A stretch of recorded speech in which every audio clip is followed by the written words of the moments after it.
자, 나날이 신고가를 경신하고 있는 코스피 시장이고요. 또 오늘 천스닥 1100포인트를 넘어섰습니다.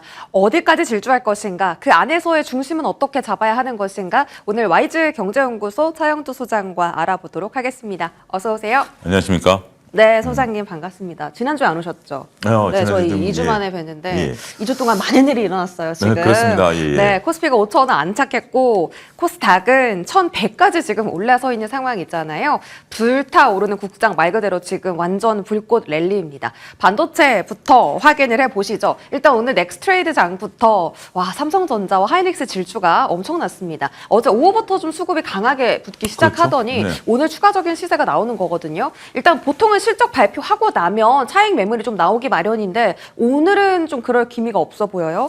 예, 그렇습니다. 지금 이제 중요한 것은 조금 전에 수연 앵커도 SK증권 말씀하셨을 때 네. 삼성전자에 대한 지금 이익 전망치가 계속 늘어나고 있지 않습니까? 네. 그렇기 때문에 우리가 이제 하나의 실적을 놓고 보게 된다라면 말씀하신 것처럼 굉장히 중요한 포인트예요. 우리가 이제 실적을 발표하고 나면 그 실적에 대한 기대감이 반영이 되면서 주가가 변동성을 나타낼 수 있는 부분들인데 지금 삼성전자의 실적에 있어서 많은 분들의 포인트는 어떤 것이냐면 20조 영업이익을 정말 달성했느냐 여부보다는 비수기인 1분기 때 얼마만큼의 가이던스를 보여줄 수 있는 것인가에 대한 부분들이거든요. 일부 증권사에서는 지금 30조 얘기도 좀 나오는 것 같아요. 그러면 자 전통적으로 비수기 때 4분기부터 더 잘한다? 이거는 어마어마한 수치가 된다라고 말씀드릴 수 있겠죠. 저는 30조는 조금 모르겠습니다. 제가 이제 리포트를 자세히 이제 보지는 않았고 그 기사도 자세한 내용이 안 나왔기 때문에 직접 리포트를 안 봤기 때문에 뭐라고 말씀드리긴 뭐하겠습니다만 30조 좀 너무 오버한다는 느낌이 들더라도 최소한 동급인 20조만 나와줘도 저는 선방했다라고 봐요. 왜냐면 비수이기 때문에. 더군다나 삼성전자는 지금 삼성전자만 지금 얘기를 하고 있는데 삼성전자 입장에서 놓고 보면 지금 20조를 누가 어떤 걸로 달성했죠? 레거시 반도체를 했죠. 네. 범용 반도체를 했죠. 네. 여기에 지금 꿈틀꿈틀대고 있는 HBM 얘기들이 엊그제 또 한국경제 단독 보도로 얘기가 나왔고 그 이제 후속 보도까지 나온 상태이기 때문에 나름대로 조금 연기를 또 다시 피우고 있는 것 같아요. 그리고 또 우리가 지금 시장에서 바라보고 있는 건 뭐죠? 로봇. 레인보우 로보틱스 오늘 또 강하죠. 더군다나 이제 자율주행. 하만과의 자율주행에 대한 부분들 이런 부분들까지 앞으로 계속해서 부과될 것으로 보여져요. 그런 부분들까지 우리가 전체적으로 감안하게 된다라면 저는 전체적으로 봤을 때 삼성전자 상당히 아직까지는 단지 4분기 실적만 가지고 보기에는 올해 너무 좋은 일이 많을 것 같다라고 좀 보여지고 있기 때문에 더군다나 이재용 회장께서도 삼성의 긴장감을 팍팍 불어넣는 얘기들이 좀 많이 하고 계시죠. 네. 그런 부분들이 있기 때문에 저는 삼성전자 올해 지금 아직까지의 주가 움직임은 조금 계속해서 움직일 것이다 이렇게 보여집니다. 우리 소장님이 계속 네. 그 하이닉스보다는 삼성전자의 매력도를 더 많이 그렇죠. 짚어주셨잖아요. 근데 지금 삼성전자 차트 방금 보셔서 아시겠지만 자리를 안 주거든요. 네. 매일 양봉이에요. 네. 들어가기 좀 부담스럽잖아요. 네. 근데 소장님 말씀 들으면 사야 될 것 같거든요. 언제 사요? 살 게 말씀드렸습니다. 계속해서 사시라고 말씀드렸고 지금도 마찬가지입니다. 지금도 삼성전자 하이닉스와 관련돼서는 사셔야 돼요. 저거를 기다렸다 산다라는 것은 현실적으로 불가능하고 의미가 없나요? 의미가 없다라고 말씀드릴 수가 있겠죠. 그러면서 이제 그러면 대뜸 이제 그렇게 말씀하시겠죠. 내일 꺾이면 어떡할래? 그건 아무도 모르는 겁니다. 아무도 모르는 거고 우리가 그동안에 이제 껄껄껄 했었던 주식 대표적인 거고 전대 삼성전자 하이닉스와 관련해서는 쉽게 꺾일 가능성은 없는 것 같아요. 일단 두 가지 관점이고요. 첫 번째는 영업이익률이 살아있어요. 영업이익률이 살아있는 거고 두 번째는 삼성전자 하이닉스를 갖고 계신 분들 중에 주위에 파신 분들이 있나요? 그런 분들 별로 없어요. 그래서 다 10만 원에 파셔서 후회하고 계세요. 그래 후회하고 계시고 나머지는 이제 들고 간다라는 개념이기 때문에 네. 삼성전자 하이닉스는 우리가 상수로 들고 가야 된다 이렇게 정리하겠습니다. 알겠습니다. 자, 반도체 투톱에 대한 강력한 홀딩과 매수 의견을 주셨고요. 소보장이 오늘 또 강하잖아요. 네. 오늘 보니까 기판, 온디바이스 AI 네. 쪽 정말 강하더라고요. 이제는 본격적으로 소보장도 랠리를 시작하는 데인가요? 소부장과 관련해서는 제가 한 달 전부터 MTN에서 말씀드렸죠. 우리가 뭐냐면 코스닥 활성화 대책 이후에 네. 우리가 이제 고용이 리노공 같은 경우가 시총을 끌어올릴 것이다라고 말씀드리면서 소부장에 관련해서는 올해는 좀 다를 것이다라고 말씀을 좀 드려왔거든요. 네. 그러니까 결국 왜냐하면 작년에 이제 소부장이 못 올랐었던 이유 중에 하나가 가을부터 발주가 없었다라는 건데 올해는 지금 뭐 여러 가지 발주라든지 기대감이 좀 살아있는 부분들이고 워낙 반도체가 좀 강하기 때문에 대장주들이 강하기 때문에 소부장까지의 온기도 충분히 저는 가능성이 있다라고 보는 겁니다. 지금은 웬만한 거면 다 키 맞추기 나오죠. 키 맞추기를 다 올라가는 거기 때문에 만약에 지금 이제 그러면 하이닉스 삼성전자를 팔아서 소부장을 사야 되느냐?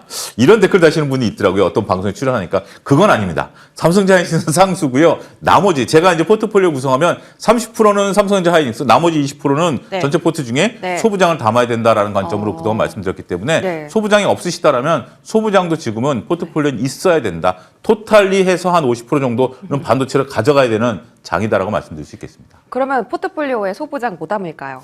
지금 일단 전체적으로 볼 때는 저는 뭐 여러 가지 뭐 부분들이 올라가고 있습니다. 오늘 한미 반도체가 횡보하다가 오늘 좀 올라가고 있고요. 이스페타시스는 기관들이 꾸준히 사고 있다라고 말씀드릴 수가 있겠고, 고영 같은 경우 최근에 꾸준한 상태를 보이고 있고, 리노공업 같은 경우는 우리가 시총을 끌어올릴 단계가 있어요. 그런 부분들에 대해서 역시 대형주 위주로 편입을 좀 시키자, 이렇게 정리하도록 하겠습니다. 반도체 소부장도 좀 시총 큰 종목들 위주로. 그렇습니다. 예. 한미반도체, 이스페타시스, 그리고 리노공업 말씀 주셨고요. 저희 한번 이 종목들 팔로우업 해보도록 하겠습니다. 자, 지금 사실 반도체가 오르면 같이 올랐던 게 전력설비 쪽인데 예. 변압기 3대장의 실적이 굉장히 좋거든요. 그렇습니다. 어제는 LS 일렉트릭이 강했고 오늘은 효성중공업이 급등하는데 돌아가면서 지금 신고가를 터치하고 있어요. 네. 이쪽도 매력도 있습니까? 그렇죠. 우리가 이제 제가 말씀드렸던 것처럼 이제 청바지 만드는 회사가 HBM이 아니에요. 이젠 전력 인프라죠. 왜냐하면 HBM과 GPU 같은 경우는 이번에 TPU도 나오고 NPU도 나오고 삼성도 여러 가지 이제 칩을 만들 거기 때문에 이제 칩단에도 올해 하반기부터는 경쟁이 심화될 거예요. 경쟁이 심화될 거기 때문에 그들조차도 과연 누가 황금을 계속 캘 수 있을 것인가라는 논쟁이고요. 그 다음에 이제 우리가 어떤 거든지 간에 필요한 건 뭐죠? 전력 인프라죠. 네. 전력 인프라가 필요하다라는 측면에 있어서 보면 이것이 과연 진정한 청바지다라고 좀 말씀드릴 수가 있겠고, 올해 우리가 이제 AI 모멘텀으로 지금 반도체가 올라가는 데 있어서 AI 모멘텀의 끝판왕은 NH투자증권에서 나온 것들을 올해 전망치를 놓고 보면 결국 전력 인프라로 귀결될 것 같아요. 그러다 보니까 원전 얘기도 나오는 거고요. 여러 개들이 나오는 거기 때문에 저는 원전 이 전력 인프라도 역시 상수로서 들고 가야 되는 중요한 sek터가 아니겠나, 이렇게 정리하겠습니다. 그럼 변압기 3대장 아무거나 사면 돼요? 여러분들이 지금에서 놓고 본다라면 1등은 효성중공업, 2등은 현대일렉, 3번이 LX일렉, 이런 부분들을 좀 봐야 되겠고, 그런 부분들과 더불어서 대한전선 같은 전선주. 근데 LS 같은 경우는 이제 좀 대통령께서 언급을 좀 하셨죠. 중복 상장에 대한 부분들은 조금 조심하자라고 말씀드렸기 때문에 대한전선 같은 경우를 편입시키는 것도 좋은 전략이 되겠다, 이렇게 정리가 가능하겠습니다. 효성중공업 1등이고 대한전선까지 중소형단 안에서 종목 말씀해 주셨습니다. 2차 전지 넘어갈게요. 일단 2차 전지 최근에 뭐 흐름 너무 좋은데 네. 일단 LG 엔솔부터 질문 드려보자면 지금 휴머노이드 로봇, 특히 중국이 만드는 로봇에 배터리 납품할 수 있다라는 소식이 나왔고요. LG 엔솔이 사실 삼성 SDI를 많이 최근에 따라가 주지 못했어요. 네. 그리고 오늘을 시작으로 LG 엔솔이 시세가 출발하는 걸까요? 저는 그렇게 보지는 않습니다. 우리가 이제 휴머노이드 로봇에 들어갈 수 있는 것은 의뢰가 들어오고, 우리가 이제 전고체라든지 아니면 LFP를 먼저 해서, LFP가 아니라 NCM 계열을 이제 납품을 하고, 그것이 이제 착용될 때까지 시간이 좀 오래 걸린다라고 봐요. LG 엔솔에 저는 지금은 휴머노이드 로봇보다는 이번에 실적 발표에서 지난 분기 대비해서 ESS 매출이 얼마큼 더 늘어났느냐, 영업이익이 얼마큼 늘어났느냐가 저는 더 관건이, 거기 포커스를 맞춰야 될 것 같아요. 로봇에 지금 포커스를 맞추시면 우리가 로봇에 대한 것은 기대감이에요. 하지만 지금 우리가 얼마 전까지 로봇 기대감 전에 2000을 뭘로 봤죠? ESS로 봤죠. 그리고 ESS에서 실질적으로 영업이익을 1000억을 달성했던 거가 LG 엔솔이에요. 그렇기 때문에 저는 오히려 LG 엔솔을 우리가 볼 때는 로봇에 대한 기대감만 갖고 볼 게 아니라 지금 현재로서는 ESS에 대한 확정 실적을 놓고 보자.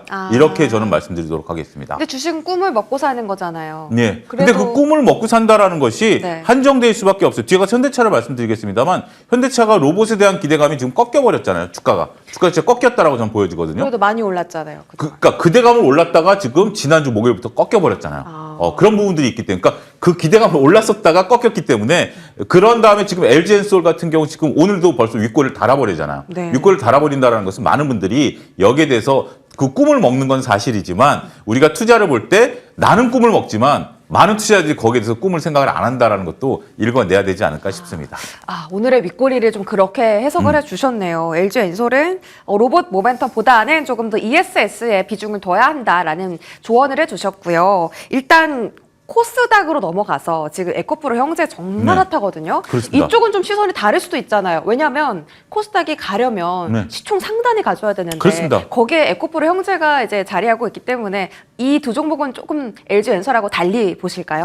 일단 지금은 이건 수급 논리로 봐야 되겠고요. 일단 촉발됐던 수급들 같은 경우는 우리가 공매도 쇼커버링이 확실히 들어왔었던 맞아요. 부분. 더군다나 이제 우리가 국민연금이 0.5% 정도 더 추가적으로 주식을 살 수 있는 룸이 열려 있으면서 이런 부분들이 있다라고 보고 저는 설 전까지는 2차전지를 해야 된다.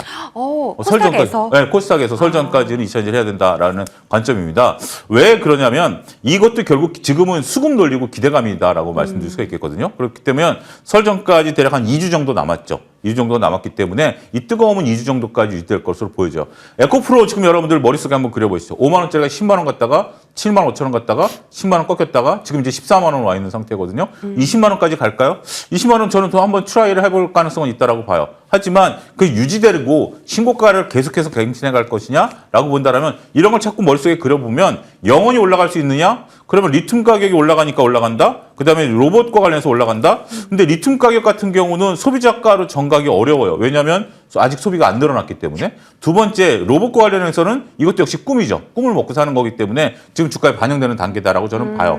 그런 단계이기 때문에 저는 개인적으로 일단 설 연휴 전까지는 역시 로봇에서 놀아야 된다. 네. 라고 좀 말씀드리겠고 그 이후에는 조금 한번 상황을 보자. 이렇게 정리하겠습니다. 일단 저희 서울까지 한 3주 정도 남았나요? 2주 반 정도 남았죠.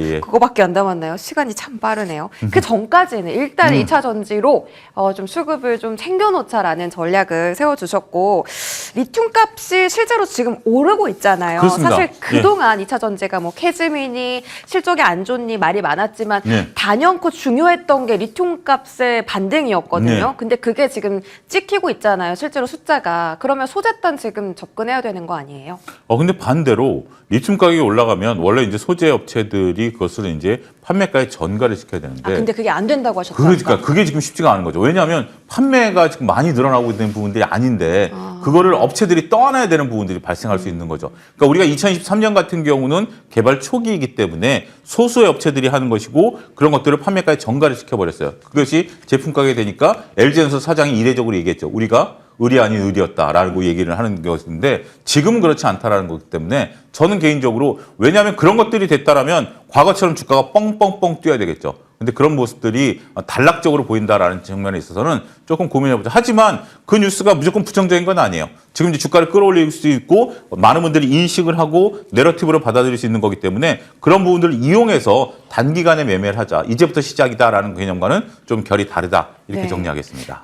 알겠습니다. 2차 전지는 일단 설 전까지만 좀 보자라고 하셨고 오히려 이제 셀 3사보다는 중소형주 위주의 플레이가 좋을 수 있겠다라는 판단을 해주셨으니까 참고해 보시고요. 다음 섹터는 로봇입니다. 일단 저희 로봇 들어가기 전에 현대차의 자리부터 한번 체크해 볼까요? 네. 아까 소장님께서 꿈이 꺾였다라고 하셨잖아요. 지금 기회인 줄 알았는데 꺾였다? 저는 조금 아쉬운데요. 오늘 현대차 자리 해석 좀 해주세요. 지금 현대차 지금 이제 차트가 지금 화면에서 보이고 계실 텐데요. 네. 지난주 목요일부터, 그러니까 수요일까지 올라가다가 목요일부터 꺾이기 시작했거든요. 목요일날 이제 고점을 찍고 수요일날도 굉장히 좀 강했고 목요일날 이제 꺾였던 상황인데 그러니까 이제 현대차는 세 가지 가치가 다 있는 것 같아요. 일단 자동차에 대한 본질 가치, 두 번째는 자율주행에 대한 가치, 마지막 로봇에 대한 가치인데요. 로봇에 대한 가치가 올라왔는데 자 지금 뭐 현대차 노조 얘기를 전 굳이 할 필요 없고요. 노조가 없더라도 현대차가 지금 아틀라스를 공급하는 시기가 언제죠? 2080년, 이제 2028년이죠. 2028년이기 때문에 아직까지 대략 3년 남았습니다. 3년 동안 그러면 현대차 주가가 올라가야 될까요? 글쎄요. 그런 부분들에 대한 것들은 이미 우리가 저 얘기가 나오기 전에 그러니까 이제 트럼프 대통령이 관세 부과를 하겠다라는 얘기가 나오기 전에 이미 주가는 꺾였어요. 그렇죠. 조정을 좀 받았죠. 꺾였다라는 표현에 대해서 이제 불편하신 분들 주가 조정을 좀 받았죠. 그다음에 이제 관세 얘기가 나왔을 때 어제 밑꼬리를 달고 오늘은 관세를 한국 정부가 협의하겠다라고 하는데 윗꼬리를 달아버렸어요. 그런 내용들을 보면 저는 단기간에 주가가 올라가고 나면 이동평균선과 본가의 거리가 벌어진 이격도가 벌어지면 두 가지가 나타나는데요. 반도체는 지금 그 기간 조정이 나타나면서 이동평균선이 붙으면 올라가 버려요. 근데 지금 현대차는 가격 조정이 나와버렸어요. 이 가격 조정이 나온 거와 기간 조정의 차이는 뭐냐면 반도체는 지금 이익 모멘텀이 살아있지만 현대차는 기대감이 살아있다 보니까 지금 가격 조정이 나오는 거예요. 그래서 저는 현대차 자리에 대해서는 지난주 후반부터 말씀드렸던 것이 올라올 때마다 비중을 좀 줄여주십시오라고 말씀을 드려왔었던 이유가 거기 있었던 거거든요. 저는 이제 개인적으로 볼 때 현대차 같은 경우 처음에 60만 원대까지 올라갈 때는 매물대가 없었어요. 근데 지금은 50만 원대에서 60만 원대 매물대가 엄청나게 쌓여 있습니다. 거기서 거래량이 많았기 때문에 그런 부분들을 보유하고 계신 분들 입장에서는 냉정하게 한번 생각해 보자. 왜 많은 분들이 지금 좋은 얘기들이 나오는데 왜 안 살까? 그 부분을 한번 고민해 보셔야 되지 않을까 싶습니다. 현대차는 지금은 조금 차익 실현을 고민해야 될 때다라고 하셨는데요. 오늘 그럼 중소형 로봇주 그리고 레인보우 로보틱스 같은 이 대기업 밸류체인의 급등은 어떻게 보시는 거예요? 이거는 현대차 별개고요. 레인보우 로보틱스가 지금 현재 페이스메이커입니다. 레인보우 로보틱스가 페이스메이커고 로봇에 대한 관심들 여전히 지금 현재 하나의 테마거든요. 지금 시장의 테마가 로봇주들이 움직이고 있고 그것을 현대차는 지난주에 반영한 거고 그때는 로봇주들이 잘 안 움직였어요. 그러다 보니까 지금 로봇주 시세가 레인보우 로보틱스로 움직이고 있고 이런 부분들이 있기 때문에 이것도 저는 다음 주까지는 로봇주들에 대한 움직임을 단락적으로 그 시세를 이용해서 매매하는 전략은 유효할 수 있겠다. 이렇게 정리하겠습니다. 지금 저희가 반도체, 2차 전지, 로봇 세 섹터 다뤘는데 네. 반도체를 제외하고 막 그렇게 그닥 긍정적이진 않으세요. 그렇습니다. 왜냐하면 네. 지금 상황에 있어서는 기대감이 좀 높은 거고 지금 수급이 좀 고객 탁금이 많다 보니까 올라간다라는 측면에 있어서는 오히려 다들 흥분해 있을 때 네. 저는 조금 냉정함을 찾는 것이 투자자들의 수익을 지킬 수 있는 것이 아니겠나 이렇게 말씀드리겠습니다. 그러면 저희 마지막으로 한번 네. 바이오 볼까요? 그 코스닥에서 지금 2차 전지가 주도할 거냐, 바이오가 주도할 거냐를 가지고 지금 계속 씨름이 나오고 있는데 오늘 플랫폼주 급등 나오고요. 네. 또 비만 치료제 쪽 한미약품 주가 보셨으면 아시겠지만 한미약품 필두로 지금 비만 치료제까지 다 급등이 나오고 있어요. 이쪽 랠리 더 이어갈 수 있을까요? 지금은 어떠한 종목이든지 단기 랠리는 다 나올 것 같아요.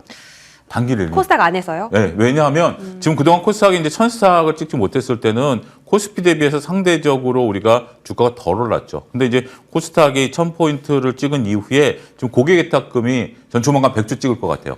지금 이제 95조 단위거든요. 더군다나 이제 2차 전지가 이제 계좌가 풀려가기 시작하면서 그게 팔면 다시 고객 예탁금으로 쌓이거든요. 네. 그런 분들이 있기 때문에 많은 분들이 그런 논리에 지금 내러티브에 흥분해 계신 것 같아요. 지금 포모 현상들이 강하고 주식이 있어서 2차 전지도 올라가는데 제약바이오라고 못 올라갈 이유가 있어? 불과 2주 전만 하더라도 2차 전지 제약바이오 다 쉬었었어요. 반도체만 갔었죠. 근데 네. 지금은 많은 분들이 흥분해서 지금 하고 있는 거기 때문에 제가 말씀드리고자 하는 요지는 그렇습니다. 그런 것들 중에서 실적이 나타나는 비만 치료제라든지 기대감이 있는 것들은 지금은 설 전까지는 매매를 하셔야 돼요.